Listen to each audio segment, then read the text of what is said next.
Good morning, good afternoon, good evening. Andrew DeStefano, Putnam County Crime Analysis. I'm as part of my SEPTED project, I'm going to do one entire video on graffiti, and the reason being it's extremely important because graffiti encompasses several different principles of SEPTED, most notably territoriality. Territoriality is one of the major four. It creates ownership over the trailway, and it signals to potential offenders that of the consequences of inappropriate or negative use. You have your positive users and your negative users. This signals the consequences of inappropriate or negative uses. Okay. The reason I'm going to address graffiti exclusively in this video is because in the law enforcement plan that they came out with on October 24th, that's here in quotes in the Mayapack News, they did not address graffiti on the trailway at all. And there is a significant amount of graffiti on that trailway. And if you don't have graffiti, you don't address it as part of your anti-crime plan, then you don't have an anti-crime plan. If your points in your plan cannot defeat graffiti, then you need to rethink that plan. Graffiti is a critical aspect of crime fighting because it's almost like a gateway crime. And I'm going to get into what kind of people and what kind of situations that it involves. Okay, now, as I said, you cannot propose an anti-crime plan without addressing graffiti if graffiti is an issue. And anyone who's been on the trailway knows graffiti is an issue on that trailway. So any anti-crime plan, it should have involved graffiti. So graffiti it attracts graffiti. You have graffiti, then what does that do? That attracts more graffiti and more graffiti and more graffiti. And we've had a lot of graffiti on that trailway for many years. Graffiti suggests, when you see graffiti, it suggests that the county is failing to protect its residents. Graffiti really does give off a sense of disorder, a sense that people are not being protected. It was the same feeling, in the 70s, going back in the 70s and 80s, going back many years, where you saw all this graffiti, and it was decided if we can attack graffiti, then we can really make inroads into quality of life. So graffiti does not occur in a vacuum, and it's not an isolated problem. It doesn't just happen by itself. It always has other issues with it. Graffiti generates the perception of blight, and in some of the areas that I see down on the trailway, it looks terrible. It does look terrible. I'm not going to show it, but the sign on the trailway, the one that says rules of the trailway, and where it says number 4, it talks about lights, and lights was the first thing that was on the law enforcement's plan. And meanwhile, number 4 says that the trailway is open from dawn till dusk. Said another way, it's closed from dusk till dawn. Translation: trailways closed at night. You don't need lights. Well, that was number 4. Number 12 on there is no graffiti. And meanwhile, that sign itself has tons of graffiti on it, including over the word graffiti. And yet it was not picked up upon. It wasn't addressed. I noticed that, right? So it's all, like I said, it's also related to a lot of other crimes and conditions. And I want to start off with this one because it's important. I'll explain when it's done. All right, so what we have here is numerous incidents of new graffiti on top of old graffiti, on top of old graffiti, on top of old graffiti. I have pictures of the time sequence, and what the authorities, I don't know who it is, keeps coming out here doing is just taking this red paint and they just keep painting over it, right? And it's the same red, because I have pictures and I compared them, it's the same red paint, the same red spray paint.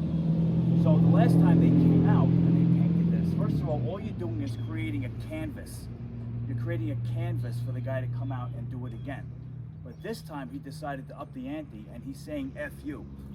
He put an outline of red all around this gray paint here, all around it. And this is an F something. I don't know what that means, but it's probably not good. All right. Same idea. Now I'm going to cut halfway through because the other part I'm talking about something else related to this piece. But if you look at that piece, I mean, look how bad that looks. You know, they keep doing every time there's a tag on the trailway at that site. That's the same tunnel, the site of the assault. All these things are happening at the site of the assault, and nobody's picking up on, nobody's witnessing it, nobody's realizing it. And I'm talking about from law enforcement. So every time there's graffiti, the man with the can, I call him, he comes down with a can of gray paint and a roller and just keeps rolling over the tags. Now I have a big foil into the county, and I'm told that DPW is responsible for this. So they're the ones that are painting over the graffiti. Well, what this tag artist did was he came back, and he's being a wise guy now. He took his can of red paint. And he's just going. He went around all the gray. You know, he made an outline. Like he's really antagonizing the authorities. This is. I mean, I don't know if you realize this, man. This is excuse my language. This is a huge fuck you to law enforcement and to the authorities and who's ever painting this. This is a huge fuck you. It really is. I don't know what that F something stands for. I didn't really do any analysis on the graffiti, but I'm just looking at it. It just looks terrible. You know, it looks horrible. You know, but that thing going around the way it does, going all around, it's two things. That exemplifies two characteristics. It's malicious and it's vindictive. Malicious, remember those words, malicious and vindictive. Whoever did that is being malicious and vindictive. Okay? So why does law enforcement need to include graffiti as part of their anti-crime plan? Why? So aside from the aesthetics and the quality of life, if law enforcement doesn't address it, what are they doing about it? What are they doing about it? They're allowing guys onto the trailway, walking around that trailway. And what did I say? Malicious, vindictive, guys that defy authority. This is defiance of authority.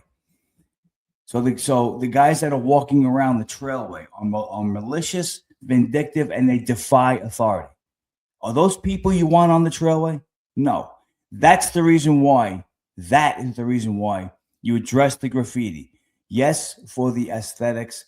Yes, for the fact that a lot of taxpayer money is being wasted on this. A lot of taxpayer money.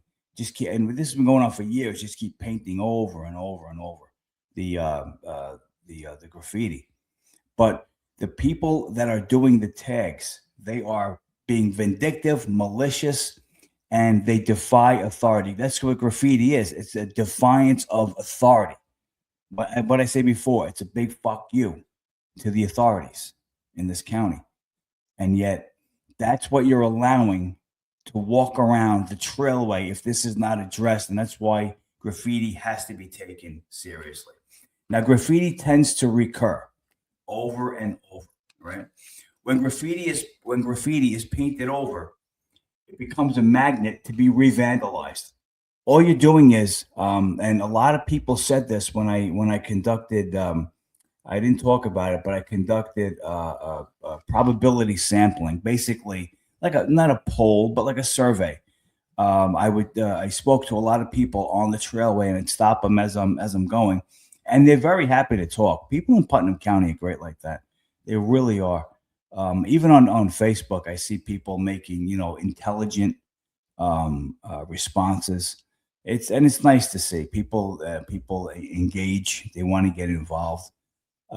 Especially when I would tell people on the trailway what it is I'm doing, who I am, what it is I'm doing. They're very happy to do it. Okay.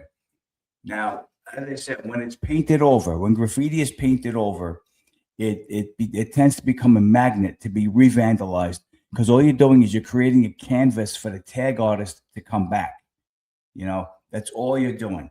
The guy at DPW, he has his can of gray paint and his roller, and he walks, up and down the trailway, or he has his scooter, or I don't know what kind of vehicle they use, because I know there's bollards there. And then what happens is this. This is what winds up happening. He paints and he paints and he paints. And 2 weeks ago, 3 weeks ago, it was nice and clear. Then this is what happens. Truth be told, well, guess what? Truth be told, this is at the site of the assault. This is at the site of the assault. I mean, my question is, how is it that this guy is not being spotted if this is the site of the assault? I guess there's no camera there. So, and then this one also, it's right next to it. It's right next to it. Now, this one is interesting. The truth be told, I don't know. I didn't look at it closely, but this same writing appears in other places on the trailway, written on the ground. Truth be told, and I think it says something like "Jesus saves" or something. I seriously doubt he's trying to promote a religious message. He's probably just being, sarcastic, or had nothing better to write, But so, what's concerning to me, as I said, it's very concerning, is that these acts of vandalism repeatedly occur right at the site of the assault. It repeatedly occurs right at the site of the assault. All right.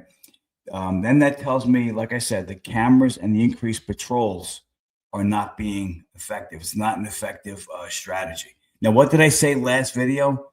Before enacting a plan, what did I say? You must take measure of your problem before you implement a response, to determine how serious the problem is, number one. Number two, so that you can always do what?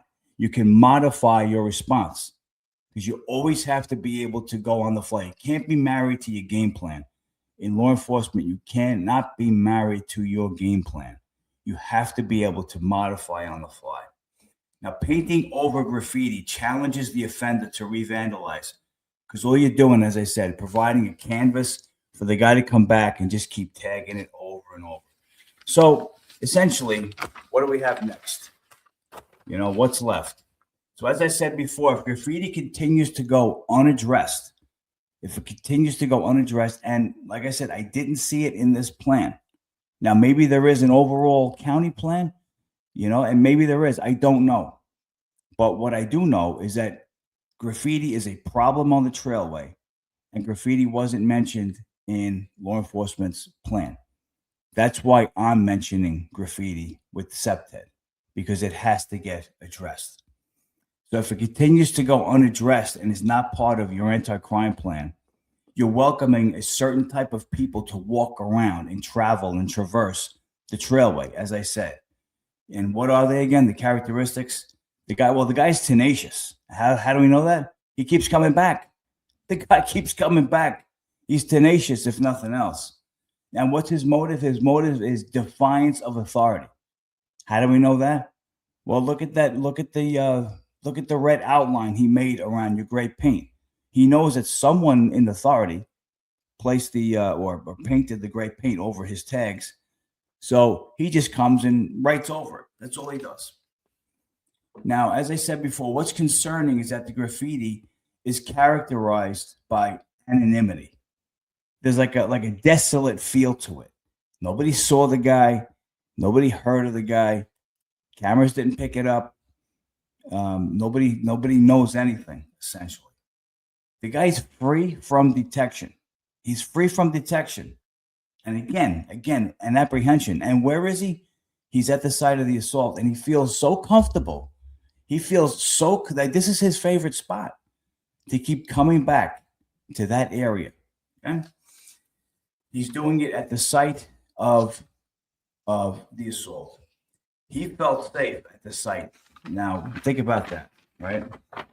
Now, possible solutions. This is what's the fun part. And I got a big one with possible solutions. Now, these are difficult areas inside the tunnels, no doubt about it.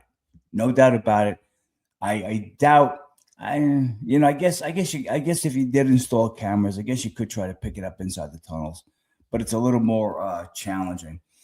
Um, I would employ what I call the cold spring model. Now, I put this on Facebook last week to do a survey about something else. It was just something personally. It wasn't part of my project because I did know that the outlay was somewhat the two outlays were somewhat different, or the layouts. But this is Cold Spring. This is Cold Spring, New York, Putnam County. Now look at those walls. Those are murals. This was painted in those murals were done in the year 2022, and I read about this as it was ongoing. It was about maybe a quarter of the way done, and I read about it in the Putnam County Courier. And I said, you know what? I'm going out there. I'm gonna go out there. I gotta see this thing. This is beautiful. This is Septhead. I from the Courier, I saw that this was Septhead. This was a crime fighter. This was doing more to fight crime than most things I've seen.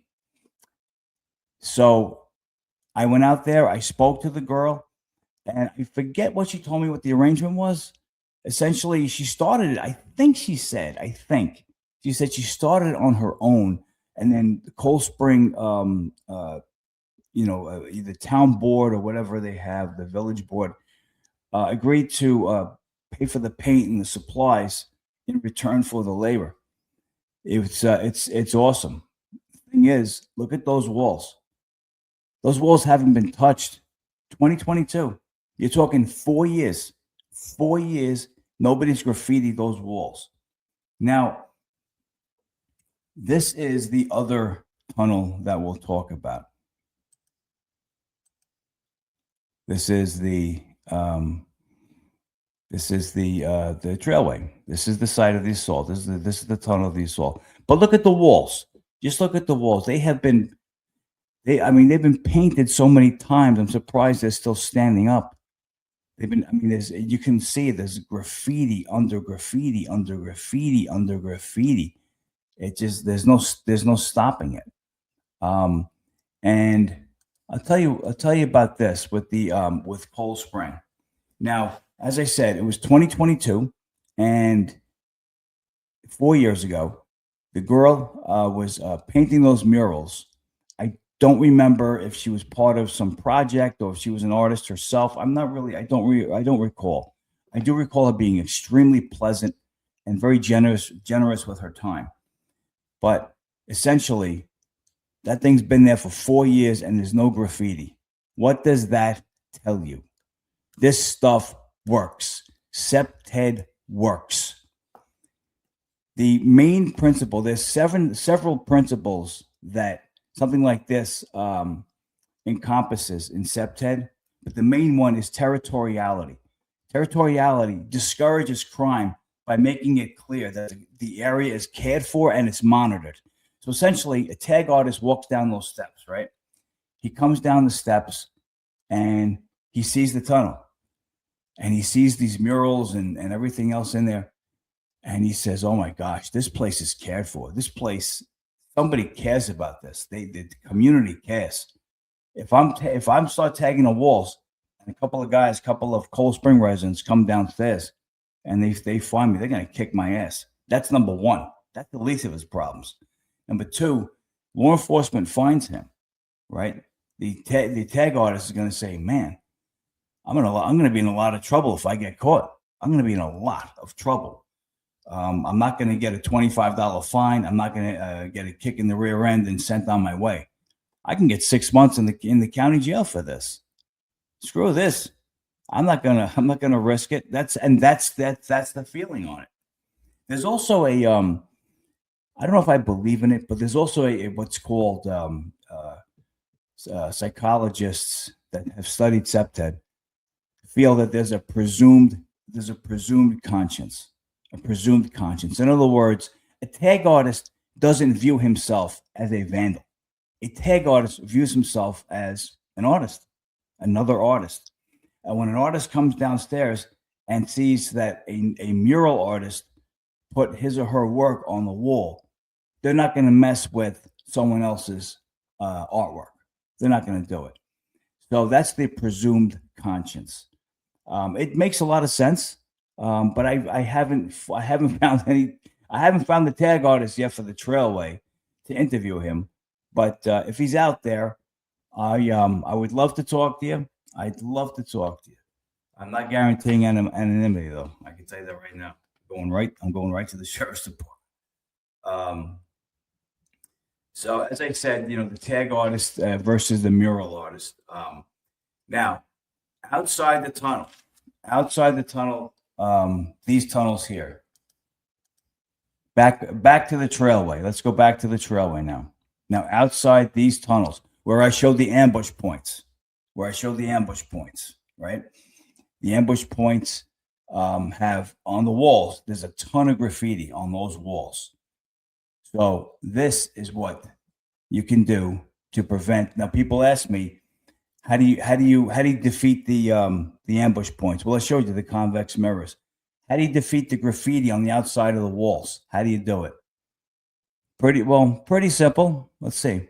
What do you think? All right, so what's going on here is every time a tag artist puts graffiti on these walls, that guy's good looking. Someone in authority, I don't know who it is, is coming with gray paint or silver paint and just patches over it, which is exactly what you don't do in CPTED, crime prevention to environmental design. Because all you're doing is you're creating a canvas for them to come back and repaint it over and over and over. If you look here, you have old graffiti under new graffiti and new graffiti on top of older graffiti. It's all over the place. Now, how do you prevent that? Well, you don't keep coming back and just keep painting it over and over as if you have nothing better to do. You have your highway department, whoever takes care of your landscaping, just come rip this out real quick, keep it down, kill it, and then just put what's called hostile vegetation, thorns, right? You put them up to here, nobody can get in, nobody can approach the wall, and that's it. Problem solved. Unless you want to just keep coming back and just keep creating a canvas for your tag artist to keep coming back. All right? Thank you. Now, what'd you think of that? That's the theory behind CPTED. You place hostile vegetation along those walls and have it high enough, and they can't get to the wall. They don't have access to the wall. There's other places that you do that. Now, so now that that's the plan for the graffiti as you approach the walls. But what about the graffiti inside the tunnel? What are we going to do about that? Well, this is a big plan that I did 3 times in New York City. I don't like to talk about what I do or what other guys did in the NYPD, because that was we're in Putnam County, so, but I did have 3 operations involved in graffiti. One of them, I got pulled out of counterterrorism by Mayor Bloomberg when he heard about my first plan. Oh, I want this guy doing this operation. And I'm like, man, I'm a lieutenant now in counterterrorism. It was post 9/11. I was doing great things. I traveled to Madrid, Spain. 16 hours after the Madrid train bombing, me and my team were wheels up at Kennedy Airport, going over to Madrid after the Madrid train bombing. And I got to tell you, I take law enforcement seriously, and I was very offended when someone local claimed that they had gone to Madrid during the Madrid train bombing, and it wasn't true. I led the team. That guy wasn't there. So another department, not NYPD. So in any event, what I would do, because I did this, it was on the northbound side of the Henry Hudson Parkway, huge area, and much bigger than like one tunnel. But that's what I did. I went and we had a big press conference. So this is what I'll do. This is what needs to get done. I'll transpose it to Putnam County and stop talking about like New York City, because it's a waste of time. But what would happen is I need County Executive Kevin Byrne involved in this big time. He's got to come big time, and he's got to come with the receipts, man. You got to come. You got to back me up on this, Kevin. All right. Kevin Byrne calls a giant press conference, and he says, and he brings everybody with him, everyone that he can imagine, everyone who's available to come to his press conference. We need bodies at that press conference. It's got to be big. And Kevin announces, the county executive announces his plan to get rid of graffiti in that tunnel. So what we're going to do is we're going to do something very similar to Cold Spring. We're going to enact what's called the Cold Spring model, and we're gonna clean up inside the tunnel, and then we're going to paint murals, and the county executive is going to be announcing this, and we're going to do it on this day and this time, and we're going to be here all day from 7 in the morning until 6 o'clock at night, and we're going to bring a lot of volunteers with us. Everybody come out. Everybody can participate in making the murals. It would take one day to finish that tunnel, the inside of that tunnel, right? You want to make a giant press conference out of it. And don't worry, the tag artist is not watching he's not watching my videos. So you make a giant press conference out of this. And then on that day, in a month from now, or whenever you announce it, it's got to be a lot of lead time. You announce it a few times, and then that day you come down and bring everybody. We make a day out of it. We ask maybe a local DJ to volunteer his time. We, maybe hot dogs and hamburgers, and maybe some food trucks can come make some money. Do a whole thing, okay? Then at 6 o'clock, Kevin Byrne calls another press conference and says, "We're out of here. We're out of here. We're counting on his conscience, his good conscience." All right, what did I call it there? Right, the tag artist conscience versus the mural artist. So what we would do is Kevin announces it. We are done. That tag artist, he's not coming back. He wouldn't dare come back here. No way, no how. We're out of here. This place is now cleaned up. Our job is done. And we all pack up and we leave. Except a couple of cops, plain clothes, they're hanging out up in the brush, up in the woods, up in the trees. And they're waiting. And they're waiting. And they're waiting. You know why?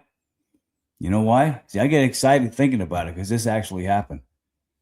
That fucker's coming back tonight. He's coming back tonight. Not after lunch, not after breakfast, not tomorrow. Tonight. That fucker is coming back tonight. He cannot stand the challenge. You saw it, defiance of authority. You saw how tenacious he is. Every time he gets tagged up, every time he gets defeated, he comes back. He'll be watching those press conferences, especially when they get covered by the media. He's going to see it. Boom. And then law enforcement is going to jump on him, and they got him. And guess who's going to be cleaning the graffiti off the trailway for the next 1,000 hours?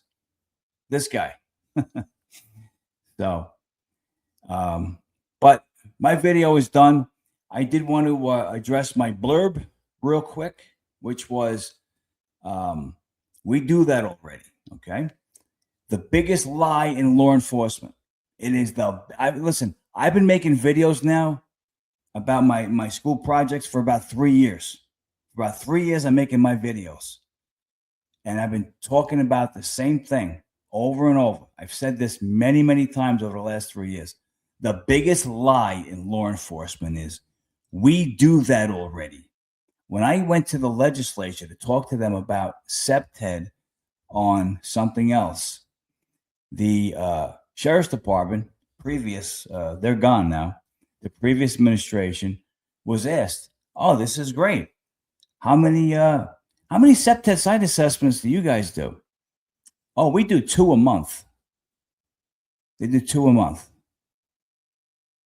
That wasn't true. Biggest lie in law enforcement.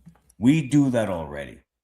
We do that already is the reason why CompStat was invented in the first place. CompStat is a data-driven accountability model that the NYPD created and invented, and everybody else copied it. Very smartly so, because it holds you to account. You can't lie after that. You can try, but you ain't gonna go far. You're gonna get caught. Your numbers are your numbers. But it's because of CompStat that it's because of the biggest lie in law enforcement. That's how it came to be in the first place. We do that already. Oh, you do? Oh, okay. Sorry, I asked. Yeah. So, but in any event, this has been Andrew DeStefano, Putnam County Crime Analysis, 30-minute video. Never made one longer. Never made one so long. So God bless everyone. Be safe. Be well.